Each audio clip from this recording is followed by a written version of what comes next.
కేసీఆర్ 10 సంవత్సరాల అధికారంలో ఉన్న నాడు ఏనాడు రైతులు గుర్తుకు రాలేదు. ప్రగతి భవన్ నుంచి ప్రజలు మెడలు బట్టి గెంటేస్తే కేసీఆర్కి ఇలా రైతులు గుర్తుకొచ్చారు, రైతుల సమస్యలు గుర్తుకొచ్చినాయి. కేసీఆర్ ఇప్పటికైనా నీ భాష మార్చుకో. నీ ప్రెస్టేషన్లా ఇంకా నేను ముఖ్యమంత్రి పదవులు ఉన్నా అని అహంకారం చూపిస్తే తెలంగాణ ప్రజలు హర్షించారు. ఇప్పటికే నిన్ను కర్రు గాల్చి వాత పెట్టిండ్రు తెలంగాణ ప్రజలు. ఇప్పుడు నువ్వు చావు తప్పి కన్నులు ఒట్టమైనట్టుంది నీ పరిస్థితి.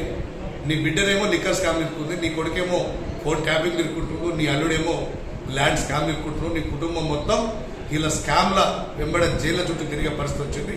ఇలా నువ్వేదో తీర్థయాత్రల పేరు చెప్పి రైతుల కోసం ఏదో కొంగ దీక్షలు చేస్తే, కొంగ జపం చేస్తే రైతులు ఎవరు ఇలా పట్టించుకునే పరిస్థితి లేరు.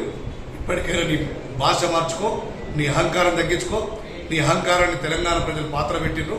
ఇలా నువ్వు ఒక్కటి మాట్లాడితే మా ముఖ్యమంత్రి గారు 100 మాట్లాడే శక్తి ఉంది.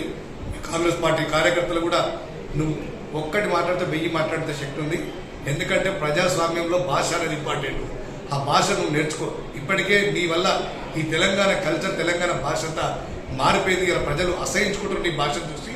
నువ్వు ఎంత తగ్గిస్తే అంత మంచిది. నిన్న సిరిసిల్లలో నువ్వు మాట్లాడిన భాష మీద బేషరత్తుగా తెలంగాణ ప్రజానీకానికి క్షమాపణ చెప్పాల్సిందిగా నేను డిమాండ్ చేస్తున్నాను.